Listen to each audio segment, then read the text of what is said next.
ने दूर से इस रोशनी को देखा। उसकी खूनी सुर्ख आंखें तारीकी में चमक उठीं और उसके सूखे पतले होंठों पर एक खबीस मुस्कुराहट फैल गई। उसे लगा कि आज कोई बदकिस्मत उसके चंगल में फंसने वाला है। वो आहिस्ता आहिस्ता अपनी इस लड़खड़ाती अजीबो-गरीब चाल से चक्की की तरफ बढ़ने लगी। उसके लंबे उलझे हुए बाल रात की ठंडी हवा में उड़ रहे थे और उसकी तेज नोकीली उंगलियां बेचैनी से मुड़ रही थीं। चक्की के करीब पहुंचकर चुड़ैल ने अपनी शैतानी ताकत का इस्तेमाल किया और खुद को एक इंतहाई हसीन कम उम्र लड़की के रूप में बदल लिया। उसने एक लंबा सब्ज रंग का लिबास पहना हुआ था और उसके घने चमकदार सियाह बाल उसके कंधों पर बिखरे हुए थे। उसके चेहरे पर एक मसनूई मासूमियत थी और उसकी बड़ी गहरी आंखों में एक छिपी हुई उदासी। वो इस रूप में लोगों को धोखा देती थी ताकि उन्हें आसानी से अपना शिकार बना सके। जब वो चक्की के अंदर दाखिल हुई तो रहीम बख्श अपने काम में मशगूल थे।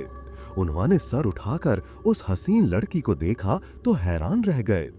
बेटी, इस रात को तुम यहाँ कैसे? उन्होंने हैरत से पूछा।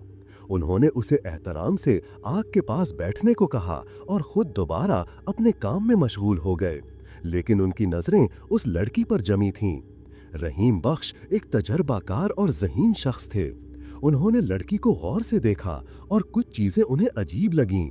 लड़की के पांव पूरी तरह नजर नहीं आ रहे थे और उसके हाथों के नाखून कुछ ज्यादा ही लंबे दिखाई दे रहे थे। चुड़ैल का भयानक राज खुल गया। कुछ देर बाद रहीम बख्श ने मौका पाकर लड़की के पांव की तरफ देखा। उनकी आंखें खौफ से फैल गईं।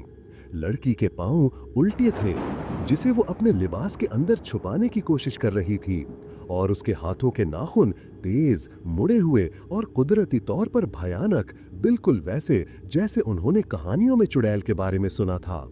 उन्हें फौरन यकीन हो गया कि ये कोई आम लड़की नहीं बल्कि वही खौफनाक चुड़ैल है जो गांव वालों के लिए एक जिंदा काबूस बनी हुई है।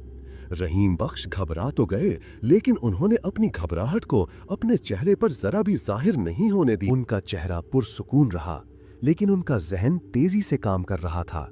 उन्होंने अपनी अक्ल और हाजिर दिमागी से काम लेने का फैसला किया। वो इस चुड़ैल के साथ आम अंदाज में बातें करते रहे जैसे कुछ हुआ ही ना हो, और बातों में उसे उलझाए रखा।